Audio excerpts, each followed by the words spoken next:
Hi guys, Jonathan Reinhardt here from Diatec. What I want to show you today is a feature that came out in Enscape virtual reality plugin back in November in their release of the 3.2 version, and I just want to show you how that works and some of the benefits you can get from that as well. So typically, if you remember from Enscape, if you've ever used it or if you've ever seen any demonstrations on it, you could go in and you could place an object, any type of object, whether that's a Revit object or whether that's an Enscape object.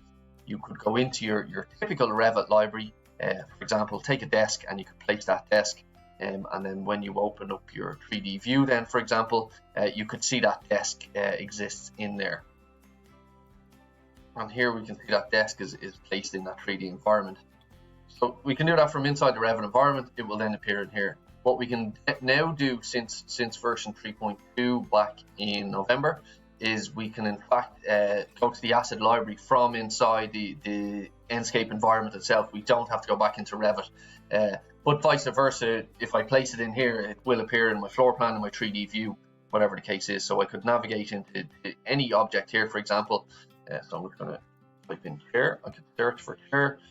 Navigate to any option. Let's say I wanted to place this particular armchair. Just place that down on the floor. Come out of that.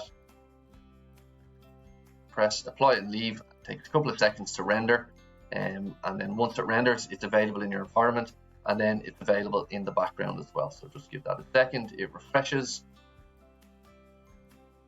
So there we have that chair. I can now obviously navigate around that chair.